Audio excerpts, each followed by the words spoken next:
বাসায় যখন মাছ বা সবজি কোনো কিছুই থাকে না, তখন ডিম দিয়ে ডাল রান্না করি।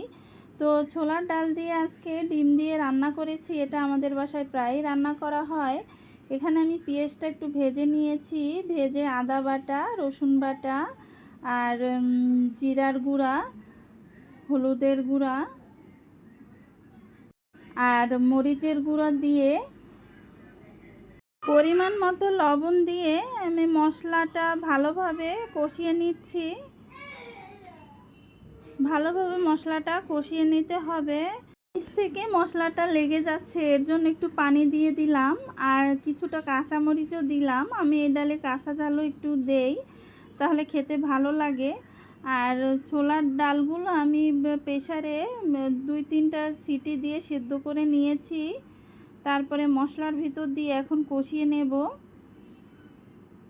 এই ছোলার ডালটা দিয়ে রুটি, পরাটা বা ভাত সব কিছুই খাওয়া যায়। আর রুটির সাথে তো ভীষণ ভালো লাগে খেতে। দেখেন কালারটা কত সুন্দর হয়েছে। আর যখনই আমাদের বাসায় ছোলার ডালটা রান্না করি, একটু বেশি করেই রান্না করি, রাতে দেখা যায় সবাই রুটি বা পরোটার সাথে এই ছোলার ডালটা খায়। আর জারিফ তো নান রুটির সাথে এই ডালটা খেতে ভীষণ পছন্দ করে। ও ছোটো মানুষ, তারপরেও অনেক কিছুই ঝাল খাবার পছন্দ করে, এই ডালটাও পছন্দ করে। যখন আমরা খাই ও আমাদের সাথে ডালটা দিয়ে রুটি দিয়ে খায়।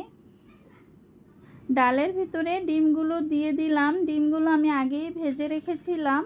আর আপনাদের ভাইয়া এভাবে ডাল রান্না করলে তার সাথে ঝাল পেঁয়াজ দিয়ে গোলানো যে ডিমটা আছে সেটাও খেতে পছন্দ করে। এর জন্য আবার এই ডিমের সাথে ঝাল পেঁয়াজের ভাজা ডিমটাও দিয়ে থাকি। আর এখানে আমি 2টি আলু কেটে ছোট ছোট পিস করে দিয়েছি অফ ক্যামেরায়, যেহেতু বাচ্চারা আলু পছন্দ করে এর জন্য। আপনাদের ভাইয়াকে তো সেদ্ধ ডিমের সাথে 1 পিস ভাজা ডিমও দিতে হয়। ভাজা ডিম না দিলে নাকি সে খেতেই পারে না। আমিও খেয়ে দেখেছি, সেদ্ধ ডিমের চাইতে ভাজা ডিমটাই খেতে ভালো লাগে। ছোলার ডালটা কিন্তু মিষ্টি লাগে আর রান্না করলেও ভালো লাগে। বুটের ডাল দিয়েও রান্না করেছি। বুটের ডাল কিন্তু ডিম দিয়ে রান্না করলে তেমন একটা ভালো লাগে না। আর আমাদের বাসার সবাই কিন্তু ছোলার ডালটাই পছন্দ করে। বুটের ডাল দিয়ে কখনোই ডিম আমার শ্বশুরবাড়িতে খেতে চায় না, এদের কাছে নাকি ভালো লাগে না। আর এখানে আমি জিরার গুঁড়া আর গরম মশলার গুঁড়া দিয়ে দিলাম। এই গুঁড়াটা দেওয়ার পরে ডালের স্বাদ দ্বিগুণ বেড়ে যায়। বিশ্বাস করেন এত মজার হয়, ডালটা না খেলে বুঝতেই পারবেন না। ভীষণ মজার ডাল এটা।